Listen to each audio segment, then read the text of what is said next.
Have you ever been reading the Old Testament and come across these really strange divine encounters? They're not just your typical angelic visits. They feel like something more. Today, we're going to be detectives, digging into a fascinating theological mystery. We're on the trail of a hidden figure, and trust me, the clues point somewhere you might not expect. So here's the big question, the one that frames this whole investigation. Could Jesus have actually appeared on Earth centuries before he was born in Bethlehem? I know, it sounds like a total paradox, right? But the evidence we're about to look at suggests a really consistent pattern of these, let's call them pre-incarnate appearances. So let's open up our first case file. All right, clue number one. This takes us way, way back to the book of Genesis and to a totally bizarre all-night encounter with one of the founding fathers of Israel, Jacob. Okay, just try to picture this. Jacob is all by himself. It's the middle of the night. He's probably feeling pretty vulnerable. And then bam, he's suddenly in a physical wrestling match with some unknown guy. And they go at it all night long. I mean, what a grueling, intense experience. But it's what Jacob says after the sun comes up that takes this from just a weird story to a major theological clue. See, this is the crucial part. It's Jacob's own takeaway from the event. He doesn't say, wow, I fought a really strong dude, or even, I think I wrestled an angel. Nope. He is 100% convinced that he has seen God face to face, and he's just blown away that he's still alive. This is our first major piece of evidence. So this just begs the question, right? The text says he wrestled a man, but Jacob says he saw God. How can God, who is spirit, physically wrestle with someone? And if it wasn't God the Father, then who was this figure who was somehow both man and God at the same time? Let's hang on to that thought, because our next clue adds a whole new layer to this mystery. Okay, for our second piece of evidence, we're going to jump forward in time a few centuries to the era of the Judges. Here we meet another mysterious visitor who has a very, very specific title. So this figure, the angel of the Lord, shows up to tell a couple named Manoah and his wife that they're going to have a son, who turns out to be Samson. And they are, as you can imagine, completely stunned. But this is no ordinary messenger. The way this angel talks and acts, well, it sets him completely apart from any other angel. Now, it is so important that we understand this title.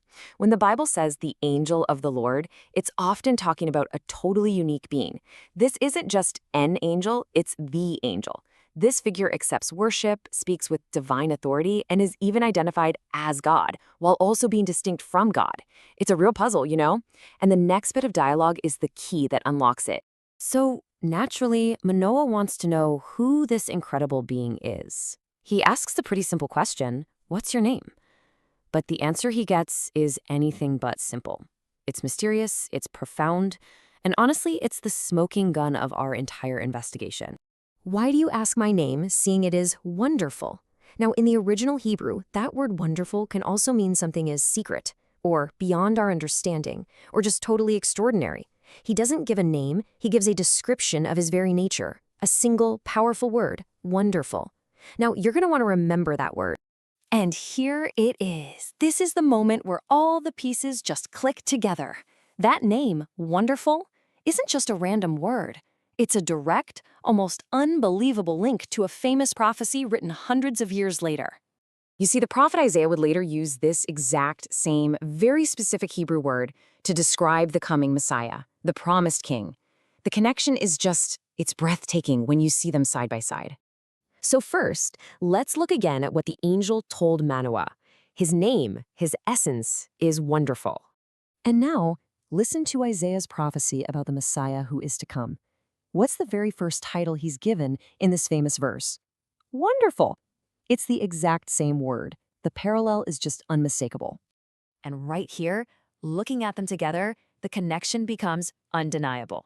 The mysterious angel of the Lord, who speaks and acts as God, identifies himself with the exact name that Isaiah later uses to announce the coming of the Messiah. I mean, come on, that is not a coincidence. That's a revelation woven right into the fabric of the story. So, what do we even call these events? Well, theologians actually have a specific term for these pre-birth appearances of Christ in the Old Testament. It's called a Christophany. Basically, it's an appearance of the Son of God on earth before he took on human flesh for good in the incarnation. Think of them as sneak previews. These aren't just random, isolated incidents. They're glimpses of a character who was active in the story all along, long before the manger in Bethlehem. So let's just put it all together. When we line up all these clues, a really clear picture starts to emerge. The man who wrestled Jacob, the angel of the Lord who announced Samson's birth, these weren't just angels. They were Christophonies. They're part of this amazing continuous thread that runs all the way through the Old Testament, pointing directly to the person Christians know as Jesus. And that leaves us with this final thought to chew on. If Jesus was appearing and interacting with people for centuries before his birth in a stable, what does that tell us about God? It suggests that the story of redemption isn't something that just starts in the New Testament. It's one single, epic story that's been unfolding from the very, very beginning.